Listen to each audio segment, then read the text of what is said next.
Hi! Hello అందరికి. నేను మీతో మీ పృథ్వీని. రీసెంట్‌గా నేను మాంచెస్టర్ టు స్కాట్లాండ్‌లోని ఎడింబరా సిటీకైతే వెళ్ళాను. సిటీని ఎక్స్‌ప్లోర్ చేస్తూ కొన్ని విషయాలైతే మీతో షేర్ చేసుకుందామని అనుకుంటున్నాను.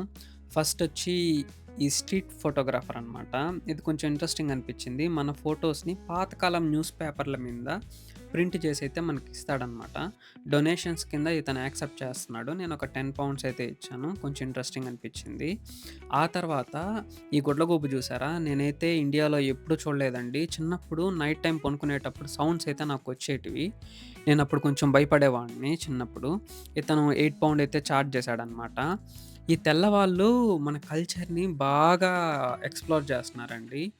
సో, నాకది కొంచెం ఇంట్రెస్టింగ్ అనిపిచ్చింది. ఈరోజు మీతో అదే షేర్ చేసుకుందాం అనేసి. రీసెంట్‌గా 'శివాజీ' గారు టాపిక్ అయితే హల్చల్ చేస్తాంది కదా! ఇంటర్నెట్‌లో. సో, దాని గురించి. అక్కడ ఒక ఆమె ఎళ్తా ఉంది కదా! చీర కట్టుకొని. ఆమొచ్చి స్కాటిష్ అనమాట.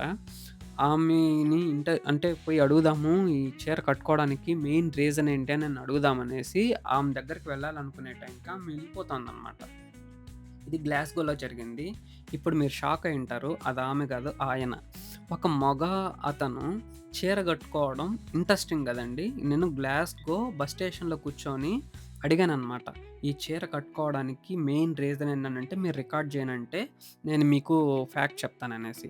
నాకు ఇండియన్ కల్చర్ అంటే చాలా ఇష్టము. ఇండియన్ కల్చర్‌ని నేను ప్రమోట్ చేయడానికి నేను చీర కట్టుకున్నాను. నాకు ఫ్యామిలీ లేదు. నేనొక అనాథని అని జెప్పాడనమాట అతను. నాకు కొంచెం ఇంట్రెస్టింగ్ అనిపించిందనమాట. నేను ఇండియాలో పుట్టలేనందుకు బాధపడుతున్నాను.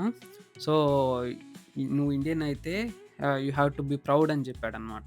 సో, నేనక్కడైతే కొంచెం మైండ్ షాక్ అయింది నాకు. ఆ చీరను చూసి ఫస్ట్ నేను షాక్ అయ్యాను. ఒక మగవాడు ప్రమోట్ చేయడం ఏంది ఇండియన్ బ్రాండ్స్‌ని అనేసి. సో, అదైతే నాకు కొంచెం ఇంట్రెస్టింగ్ అనిపించింది. మీకెలా అనిపించిందో నాకు కామెంట్స్‌లో చెప్పండి. మీరు ఆహ్, ఈ రీసెంట్‌గా ఈ 'శివాజీ' గారి విషయం ఎత్తుకుంటే, నాకు చాలా బాధయిందనమాట. ఇట్లాంటి బ్రిటిషర్సు స్కాటిష్ వాళ్ళు మనది ప్రమోట్ చేస్తుంటే, మన ఇండియాలో మన తెలుగు వాళ్ళు సెలబ్రిటీస్ ఇలా చేయడం నాకైతే నచ్చలేదు.